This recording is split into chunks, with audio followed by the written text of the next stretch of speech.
Hello friends, welcome back to my channel. मैं हूं आप सबकी अंजनी। आप सब देख रहे हैं अंजनी की दुनिया। जीकेपी में स्वागत करती हूं, अभिनंदन करती हूं, वंदन करती हूं। बड़ों को सादर प्रणाम, छोटों को ढेर सारा प्यार और आशीर्वाद। तो चलिए दोस्तों, इसी के साथ आज मैं आप सभी को बहुरी चौथ कथा सुनाने वाली हूँ। तो आनंद के साथ आप सभी सुनिए।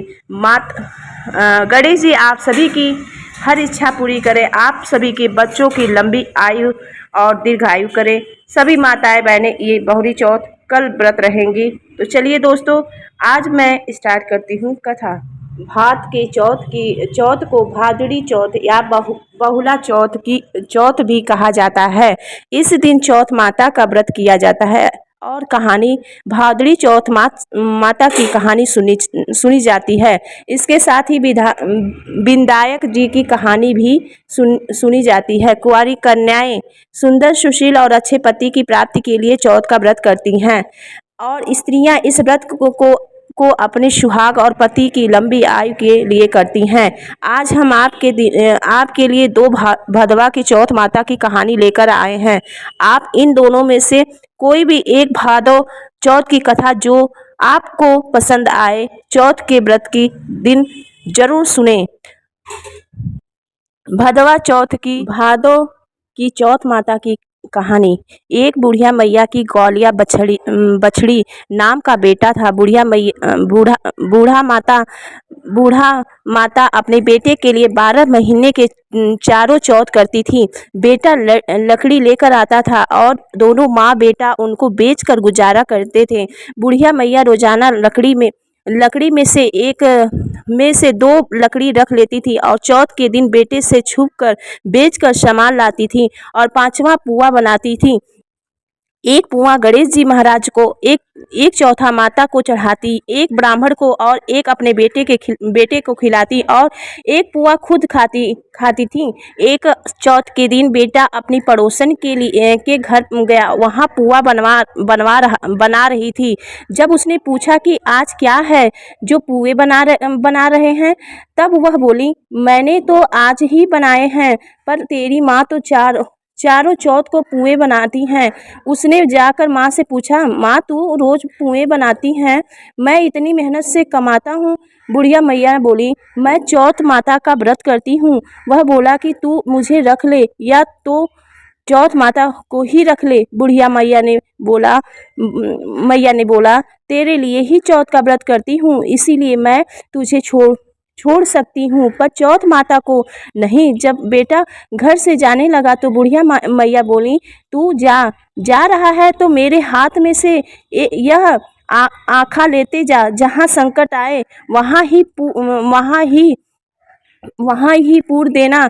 बेटे ने सोचा बात झूठी है, पर ले चलने में क्या बुराई है। वह चलने लगा और वह थोड़ी दूर पहुंचा ही था कि उसने देखा कि खून की नदी बह रही थी। कहीं से भी रास्ता नहीं मिला तो आँखा पूर कर बोला कि चौथ माता, अगर तू सच्ची है तो रास्ता हो जाए। ऐसा कहते ही झट से रास्ता मिल गया। आगे गया और घनघोर अंधेरा उजाला फैला हुआ था। उसने मन में सोचा कि मुझे शेर भगेड़े खा जाएंगे, इसीलिए आँखा पूर कर बोला, चौथा माता मुझे रास्ता मिल जाए। और तब जल्दी से रास्ता मिल गया। वह आगे चला गया। जाते जाते एक राजा की नगरी में पहुंचा। वहां का राजा रोजाना एक आदमी की बलि देता था। वह एक बुढ़िया मैया के पास गया। वह बुढ़िया मैया रोती हुई जा रही थी और पुए बना रही थी। लड़के ने बुढ़िया मैया से पूछा कि बुढ़िया मैया क्यों रो रही हैं।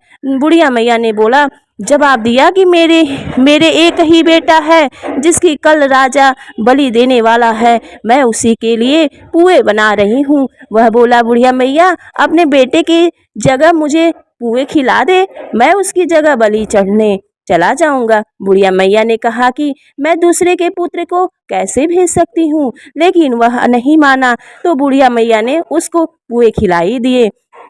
अगले दिन जब राजा का संदेश आया तो बुढ़िया मैया ने सोचा कि मैं कैसे दूसरे के बेटे को बलि चढ़ने के लिए भेज सकती हूँ। मैं ऐसा नहीं कर सकती हूँ। लेकिन बाहर की आवाज़ सुनकर वह जाग गया और राजा की आदमियों के साथ चल गया। वहाँ मटके पकाने का हाव, जिसमें कुम्हार मटकों को पकाता है, बना हुआ था, जो एक मनुष्य का भोग लेने के बाद ही उसमें हाव पकते हैं। उन सबने मिलकर उसको हाव में चुन दिया। वह आँखा पूर कर हाव में बैठ गया। एक दिन मैं ही हाव पक गया और मिट्टी के घड़े सोने चांदी के बन गए। वहाँ एक जमादारनी झाड़ू लगा रही थी। तब झाड़ू से एक कंकड़ उछलकर उन बर्तनों से जा टकरा। तब जमादारनी ने राजा को जाकर बताया कि आपका हाव तो पक गया। तब राजा ने सोचा कि हाव तो 8 दिन में पकता है, आज एक ही में ही कैसे पक गया।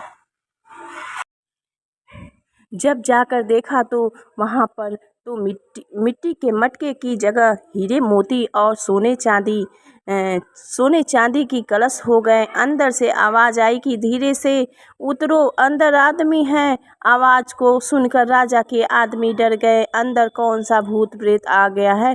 फिर वह बोला कि डरो मत, मैं तो सिर्फ एक आदमी हूँ जिसको तुमने अंदर चुना था। देखा तो अंदर हरे हरे ज्वारे उग रहे थे। राजा ने पूछा कि तू अंदर जीवित कैसे बच गया। तब उसने बताया कि मेरी माँ चौथ व्रत करती है। जब मैं घर से निकला था तो मेरी माँ ने मुझे आंखें दिए थे। मैं उन्हें को पूर कर बैठ गया और चौथ माता के कारण बच गया। तब राजा ने कहा कि मैं तेरे को एक घोड़े पर बैठाकर संकल्प बांध देता हूँ।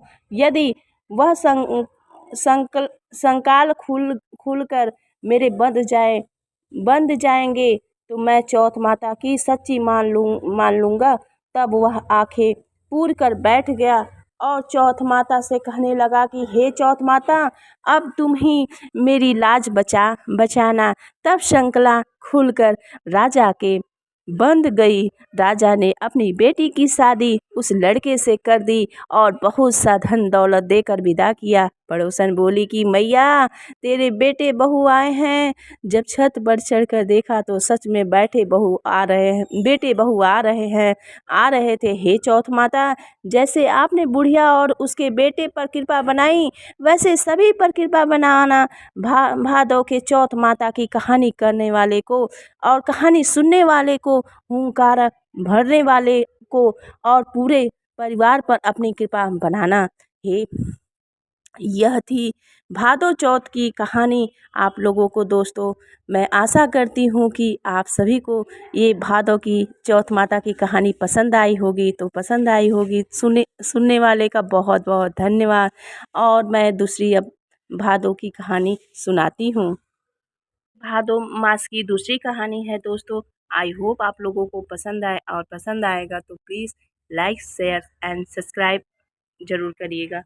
तो भादो माता की कहानी मैं दूसरी सुनाती हूँ, सेकंड कहानी सुनाती हूँ। फर्स्ट सेकंड भादो की चौथ माता की कहानी दूसरी। पुराने समय की बात है। एक ब्राह्मण था जिसके घर एक बेटा और बहू थे। बेटा और पिता कुछ कमाते तो थे नहीं। जो बहू के साथ आया हुआ दहेज का धन था, उसी में अपना काम चलाते थे। जब भी बहू बाहर कचरा डालने जाती थी, तब उसके पास वाली पड़ोसन उससे पूछती थी कि बहू आज खाने में क्या खाकर आई हो। तो तब वह बोलती थी कि मैं तो बासी और ठंडी रोटी खाकर आई हूँ। एक दिन साहूकार के बेटे ने यह बात सुन ली। वह वहाँ से चला गया और अपनी माँ के पास जाकर बोला कि माँ, तू तो अपने बहू को रोज गर्म खाना खिलाती हो, और वह फिर भी बाहर जाकर यह बोलती है कि मैं बासी रोटी खाकर आई हूँ। तब माँ ने कहा कि बेटा, मैं तो चारों थालियों में बराबर गर्म खाना परोसती हूँ। यदि तुम्हें यकीन नहीं है तो तुम खुद देख लेना। वह अगले दिन तबीयत खराब होने का बहाना बनाकर कंबल ओढ़कर लेट गया। तब उसको यह देखकर आश्चर्य हुआ कि बहू ने तो गरम गरम रोटी, खीर और खांड का भोजन किया। और जब बहू बाहर गई तो वह उसके पीछे पीछे जाने लगी। तब पड़ोसन ने पूछने लगी कि बहू ने वही बात दोहराई कि मैं तो बासी रोटी खाकर आई हूँ। उसका पति उससे पूछने लगा कि तू अभी अभी गर्मा गर्म रोटी खाकर गई हो और पड़ोसन से कह रही हो कि बासी रोटी खाकर आई हूँ। तब तब वो झूठ बोल रही है। और तब उसकी विद्वान पत्नी ने कहा कि यह न तो तुम्हारे कमाए हुए पैसे की रोटी है और न ही तुम्हारे पिताजी के कमाए हुए पैसों की रोटी है। यदि हम इसी तरह बैठे बैठे धन को खर्च करते रहेंगे तो यह एक दिन कुएं के पानी की तरह समाप्त हो जाएगा। इसके बाद उसका पति कमाने के लिए विदेश चला गया। पीछे से उसकी पत्नी 12 महीने का चौथ का व्रत करती थी। उसको विदेश में रहते हुए 12 वर्ष व्यतीत हो गए थे। तब चौथ माता विनायक विनायक और महाराज जी ने सोचा कि इसको तो अब घर बुलाना चाहिए। चौथ माता लड़के के सपने में जाकर बोली कि तू अब घर चला जा, तेरी पत्नी को तेरी बहुत याद आती है। वह बोला कि मैं घर कैसे चला जाऊं, मेरे यहाँ इतना बड़ा कारोबार फैला हुआ है। तब चौथ माता ने कहा कि तू सुबह एक दीपक जलाकर चौथ माता का नाम लेकर बैठ जाना। जिनके पैसे बकाया है वह पैसे दे जाएगा और लेने वाले ले जाएंगे। लड़के ने वैसा ही किया और उसका सारा काम एक ही दिन में निपट गया। जब वह घर जा रहा था तो रास्ते में एक सांप दिखाई दिया। आग के पास जा रहा था। उसने सांप को आग से बचाने के लिए सिसकारा दिया। ऐसा करने से नागराज क्रोधित हो उठे और कहा कि पापी, मैं तो इस नाग योनि से मुक्ति के लिए जा रहा था और तूने मुझे सिसकार दिया। अब मैं तुझे डस लूँगा। तब वह लड़का बोला कि मैं 12 वर्ष अपने घर जा रहा हूँ, आप मुझसे आवश्यक ही डस लीजिए, किंतु आज मुझे अपने घर वालों से मिलने दीजिए। आप कल रात को आकर मुझे डस लेना। नाग ने उसकी शर्त मान ली और वहाँ से चला गया। जब लड़का अब घर आया तो वह उदास था। उसने अपनी पत्नी से पूछने लगा कि सारी बात बता दी। उसकी पत्नी ने बहुत चतुर थी। उसकी पत्नी ने एक सीढ़ी पर दूध का कटोरा रख दिया, दूसरी सीढ़ी पर बालू रेत बिछा दी, तीसरी फूल माता भी बिखेर दी, चौथी पर इत्र छिड़क दी, पांचवी पर मिठाई रख दी, छठी सीढ़ी पर जौ और सातवीं पर रोटी रख दिया। रात को जब सांप आया तो उस सबसे पहले ठंडी ठंडी रेत और लौट कर आया। फिर दूसरी सीढ़ी पर दूध। कहा कि मैं एक ब्राह्मणी के बेटे को डसता हूँ तो लेकिन वचन दिया हुआ है, इसीलिए डसना पड़ेगा कि हुआ है, डसना ही पड़ेगा। फिर हुआ कि फूलमाला की सीढ़ी से होता हुआ प्रसन्नता पूर्वक इत्र की खुशबू लेता हुआ ऊपर की ओर आने लगा। सांप को ऊपर आता हुआ देखकर विनायक जी ने चौथ माता से कहा कि इस ब्राह्मणी के बेटे की रक्षा करनी होगी, क्योंकि इसकी पत्नी इसके लिए चौथ का व्रत करती है, उसका फल तो देना ही पड़ेगा। तब विनायक जी ने सीढ़ी पर रखे हुए आँखों से सेल सुई बनाए और चौथ माता ने रोटी की ढाल बनाई और सांप के आगे लगा दी। विनायक जी ने जौ के सेल बनाए थे, उनसे सांप की मौत हो गई। सुबह उस लड़के से मिलने गांव के लोग आने लगे। 12 वर्ष के बाद वापस घर आया था। लोगों ने आवाज़ दिया कि लेकिन वह तो उदास बैठा था, इसलिए बोला नहीं। जब उन्होंने देखा कि सीढ़ियों पर तो खून पड़ा हुआ है तो वो चिल्लाने और रोने चीखने लगे कि ब्राह्मण, आज तो तेरा बेटा मर गया। यह सब देखकर ब्राह्मणी भी जोर जोर से रोने लगी। आवाज़ सुनकर उसका बेटा नीचे आया और कहा कि माँ, मैं मरा नहीं हूँ, यह तो मुझे डसने आया था, सांप मरा है। यह सब देखकर उसकी पत्नी ने प्रसन्न हो गई और मेरे पति का प्राण बच गया। उसने चौथ माता को धन्यवाद दिया और कहा कि यह तो चौथ माता ने मेरे व्रत करने का फल दिया है। चौथ माता जैसा फल ब्राह्मणी के बेटे को दिया वैसा सभी को देना। कहानी करने वाले और कहानी सुनने वाले को हुंकार देने वाले और पूरे परिवार को देना। यह भी भादों की चौथ की कहानी थी। हम आशा करते हैं दोस्तों कि आप सभी को ये भादों की चौथ की कहानी पसंद आई होगी। आप सभी को सुनने के लिए बहुत बहुत धन्यवाद। इसी के साथ अपनी बारी को विराम देती हूँ। मिलती हूँ फिर एक नए वीडियो में। माँ माता जी माँ चौथ आप सभी की हर मनोकामनाएं पूरी करें। जय माता दी। संकट गौरी चौथ की बहुत बहुत शुभकामनाएं। हर हर महादेव। ओम श्री गणेशाय नमः।